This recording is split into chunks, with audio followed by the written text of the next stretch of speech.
राधे राधे। ओम नमः शिवाय। आज इस वीडियो में मैं आपको रवि प्रदोष व्रत कथा सुनाऊंगी।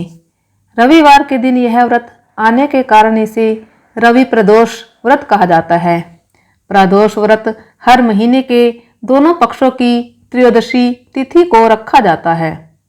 एक समय सर्व प्राणियों के हितार्थ परम पावन भागीरथी के तट पर ऋषि समाज द्वारा विशाल गोष्ठी का आयोजन किया गया। इस सभा में व्यास जी के परम शिष्य पुराण वेता सूत जी महाराज हरि कीर्तन करते हुए पधारे। सूत जी को आते हुए देखकर शौनक आदि 88,000 ऋषि मुनियों ने खड़े होकर दंडवत प्रणाम किया। महाज्ञानी सूत जी ने भक्ति भाव से ऋषियों को हृदय से लगाया तथा आशीर्वाद दिया।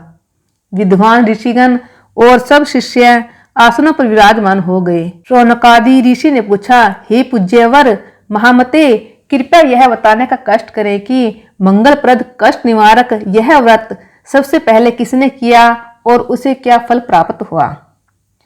श्री सूत जी बोले, आप सभी शिव के परम भक्त हैं। आपकी भक्ति को देखकर मैं व्रती मनुष्यों की कथा कहता हूँ, ध्यान से सुनो। रवि प्रदोष कथा। रवि प्रदोष व्रत की कथा के अनुसार एक गांव में अति दीन ब्राह्मण निवास करता था। उसकी साध्वी स्त्री प्रदोष व्रत किया करती थी। उसे एक ही पुत्र रत्न था। एक समय की बात है, वह पुत्र गंगा स्नान करने के लिए गया। दुर्भाग्यवश मार्ग में चोरों ने उसे घेर लिया और वे कहने लगे कि हम तुम्हें मारेंगे नहीं, तुम अपने पिता के गुप्त धन के बारे में हमें बतला दो। बालक दीन भाव से कहने लगा कि बंधुओं, हम अत्यंत दुखी दीन हैं, हमारे पास धन कहाँ है।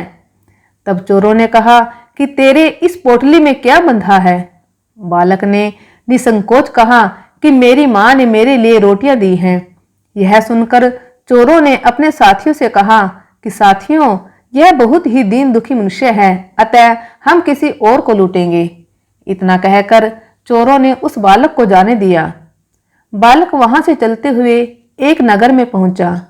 नगर के पास एक बरगद का पेड़ था। वह बालक उस बरगद के वृक्ष की छाया में सो गया। उसी समय उस नगर के सिपाही चोरों को खोजते हुए उस बरगद के वृक्ष के पास पहुंचे और बालक को चोर समझकर बंदी बना राजा के पास ले गए। राजा ने उसे कारावास में बंद करने का आदेश दिया।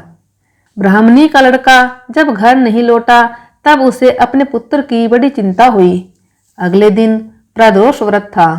ब्राह्मणी ने प्रदोष व्रत किया और भगवान शंकर से मन ही मन अपने पुत्र की कुशलता की प्रार्थना करने लगी। भगवान शंकर ने उस ब्राह्मणी की प्रार्थना स्वीकार कर ली। उसी रात भगवान शंकर ने उस राजा को स्वप्न में आदेश दिया कि वह बालक चोर नहीं है, उसे प्रातःकाल छोड़ दे, अन्यथा उसका सारा राज्य वैभव नष्ट हो जाएगा। प्रातःकाल राजा ने शिवजी की आज्ञा अनुसार उस बालक को कारावास से मुक्त करा दिया। बालक ने अपनी सारी कहानी राजा को सुनाई। सारा वृत्तांत सुनकर राजा ने अपने सिपाहियों को उस बालक के घर भेजा और उसके माता पिता को राज दरबार में बुलाया। उसके माता पिता बहुत ही भयभीत थे। राजा ने उन्हें भयभीत देखकर कहा कि आप भयभीत न हो, आपका बालक निर्दोष है। राजा ने ब्राह्मण को 5 गांव दान में दिए, जिससे कि वे सुखपूर्वक अपना जीवन व्यतीत कर सके।